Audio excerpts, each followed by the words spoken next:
Welcome to All About Audit, the podcast brought to you by SC Audit, your trusted audit and assurance partner based in Belleville, Cape Town.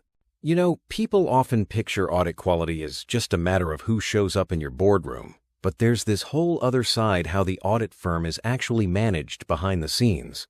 That's so true. I've seen clients get surprised when they realize so much rides on the audit firm's internal systems, not just the people they meet during fieldwork. It's almost like the tip of the iceberg. The real foundation is what happens at the firm-wide level.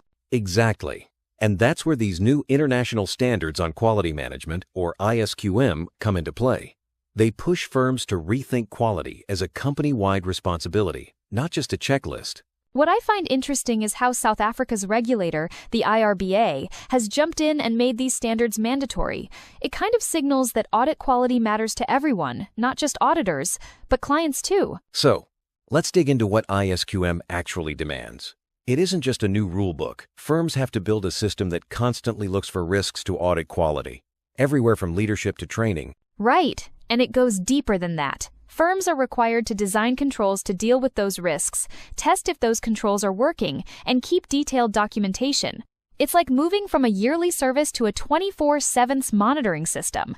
And then ISQM two-ups the game on high-risk audits by insisting on these engagement quality reviews, or EQRs. That means another independent expert checks the toughest jobs, almost like a referee making sure the game is fair. Honestly, it's a massive culture shift for many firms. You can't just rely on old habits. You need evidence and constant checks. That's a lot of change for people used to the traditional ways. Let's be real, most clients just want a clean audit. So why should they care about all these behind-the-scenes standards?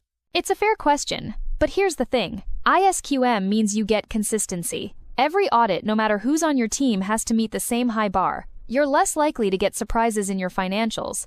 And the fact that firms must assign skilled and truly independent people? That's a huge plus. I've seen boards get nervous when they feel the team is stretched thin or too close to management. Plus, the monitoring side means issues get spotted early, before they balloon into bigger problems. Boards and funders want that kind of reassurance. It's peace of mind that the process is solid. That actually reminds me, clients sometimes feel overwhelmed by all this jargon. But there are some really practical questions they can ask their auditors.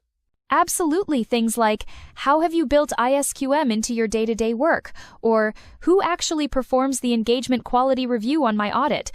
Those aren't just technical, they show you care about process, not just outcomes. I also like asking if they do annual risk assessments on all clients. If a firm hesitates or gives a vague answer, that's a red flag for me.